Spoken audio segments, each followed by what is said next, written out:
The following review contains Vulgar. Parental guidance is suggested. Roboforce Vulgar, today in Guerrilla Reviews.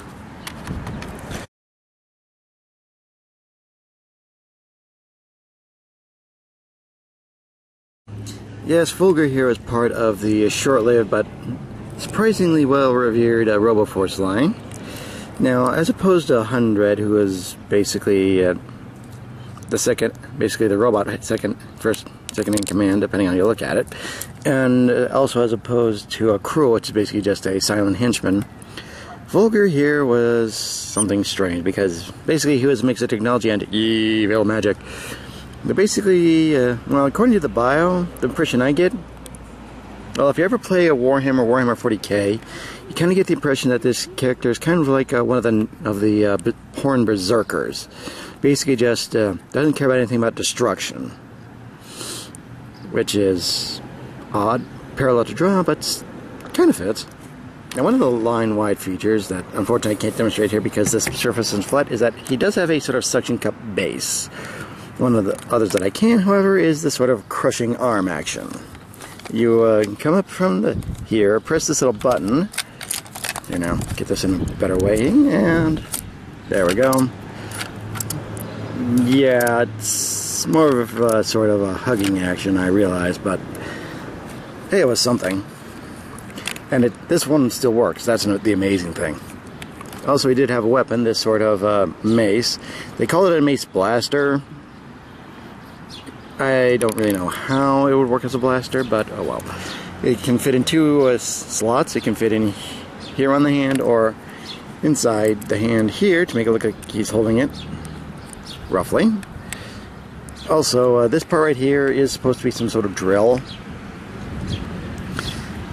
Of course, the bio also said it's supposed to be in the back of his head, so it's supposed to look like this. But the pictures and, well, I personally prefer it like this one is a sort of a evil nose. But you have to realize how twisted he must be to actually have a weapon in the front of his face that drills into people. That's creepy.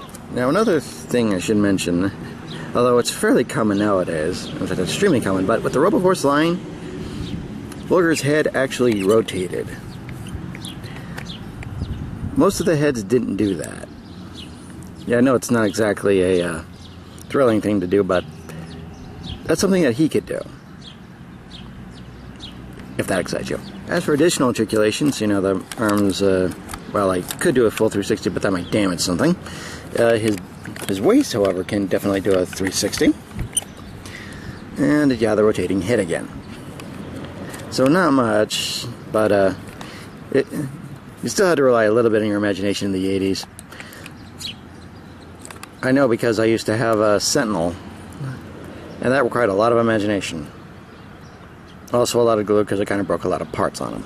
Now, one of the things I will bring up, why I'm bringing this up, is that, yes, I am familiar with the Toyfinity Roboforce line from John Kent, and recently he's been posting pictures up for his Cruel robot, which makes me believe, at least at some point or another, that we may be getting a Vulgar at some point in time, which I appreciate.